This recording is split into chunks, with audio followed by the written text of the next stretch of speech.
안녕하세요, 한근태입니다. 오늘은 어리석음이란 주제로 얘기를 나눠보겠습니다. 바보들의 원칙이라는 우스갯소리가 돌아다닙니다. 이런 내용이에요. 생각보다 훨씬 많은 바보들이 존재한다. 바보의 제1법칙입니다. 생각보다 훨씬 많은 바보들이 사회의 요직을 차지하고 있다. 바보의 제2법칙입니다. 생각보다 훨씬 가까이에 바보들이 존재한다. 바보의 제3법칙입니다.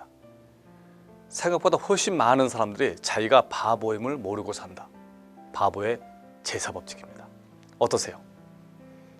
바보, 어리석음, 이런 질병은요 아주 독특합니다. 어리석은 사람은 고통받지 않아요. 자기가 어리석다는 사실을 모르기 때문에 그렇죠. 하지만 그로 인해 주변 사람들이 고생을 합니다. 어리석은 사람은요 존재 자체가 사람들에게 고통을 줍니다. 특히 이런 사람들이 영향력이 큰 자리에 올라서잖아요.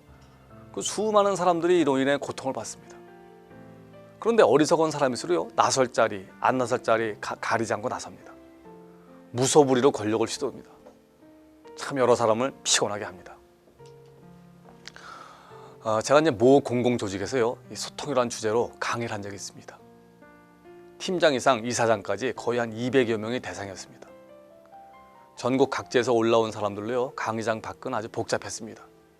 오랜만에 만나서 서로 인사도 하고 안부도 묻고 업무도 얘기하고 바쁘더라고요. 근데 이사장을 포함한 임원들은요 보이질 않는 거예요. 그들은 따로 방에서 그들끼리 얘기를 나누고 있더군요.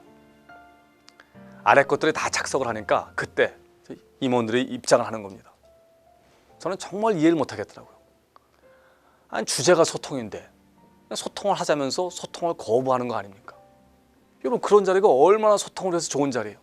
저 같이 어울리면서 안부도 묻고 인사도 하고 자연스럽게 소통이 되잖아요. 이 사람들은 소통이란 걸 무슨 소통에 대한 강의를 들어야 되는 걸로 생각합니다. 얼마나 어리석습니까? 이런 일이 비일비재합니다. 불경에 다음과 같은 얘기가 나옵니다. 꽤 알려진 얘기입니다. 한 남자가 코끼리한테 쫓기고 있어요. 이 사람은 급한 나머지 칡넝쿨을 타고 우물로 내려갑니다. 우물 바닥에는 독사가 아가리를 벌리고 있어요. 그뿐이 아닙니다. 우물 중간 벽에 작은 뱀들이 기어다니고 있어요.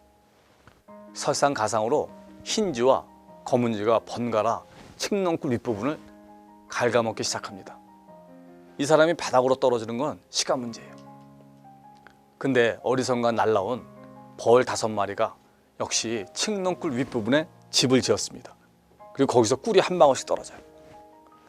그 남자는 자기 처지를 생각하지 않고 꿀 떨어지길 기다리고 있습니다. 이게 뭘까요? 어리석은 인생에 대한 비유입니다. 코끼리는요 세월입니다. 독사는 죽음입니다. 흰쥐와 검은쥐는요 낮과 밤입니다. 작은 뱀은 질병을 말합니다. 벌 5마리는 인간의 5가지 욕구, 5욕입니다. 5욕. 재물욕, 색욕, 식욕, 명예욕, 수면욕 등입니다. 그러니까 이런 말입니다. 곧 죽을 인생이 그렇죠? 탐욕에 빠져서 정신없이 지낸다 하는 우리의 어리석음을 탓하는 그런 얘기입니다. 이처럼 우리 인간은 어리석습니다. 언젠간 죽는다라는 사실을 뻔히 알잖아요. 하지만 영원히 살 것처럼 행동합니다. 별거 아닌 그 자리와 권력이 마치 영원할 것처럼 어깨에 힘을 주고 으쓱거립니다. 부모님 살아생전 소홀히 하다가 돌아가신 후 후회를 합니다. 돈을 위해 건강을 해칩니다. 그리고 건강을 되찾겠다고 그동안 번 돈을 다 씁니다.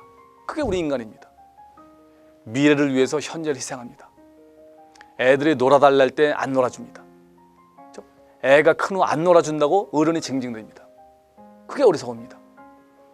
어리석은 사람은 피하는 게 최선입니다. 다음 격언이 이를 말해줍니다.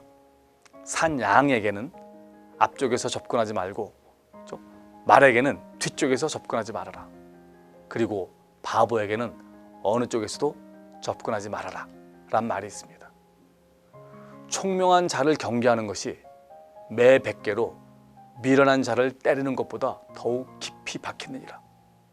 이런 말도 있습니다. 차라리 새끼 빼앗긴 암곰을 만날지언정 미련한 일을 행하는 자를 만나지 말지어다. 이런 말도 있습니다. 여러분, 나이를 먹는다고 현명해지는 게 아닙니다. 지혜라는 것은요, 고통을 통해서 얻을 수 있습니다. 뭔가 힘이 들 때 사람들은 생각을 하기 때문입니다. 결혼 생활도요, 결혼 생활이 힘들잖아요. 그래야지 사람들이 결혼에 대해서 생각하게 됩니다. 결혼이 뭘까? 어떻게 해야 원만하게 살 수 있을까? 지금 문제가 뭘까? 어떻게 해야 해결할 수 있을까? 여러분, 다른 사람의 어리석음을 통해서도 배울 수 있습니다. 주제 파악도 지혜를 위한 방법입니다. 지혜란 것은요, 경험과 반성이 결합되어 만들어집니다. 지혜란 새로운 방식으로 사물을 바라보는 것입니다. 늘 해오던 행동에서 한 걸음 물러설 줄 아는 능력이 지혜입니다. 아무쪼록 어리석음을 벗어나 지혜로운 그런 사람들이 되시길 빕니다. 감사합니다.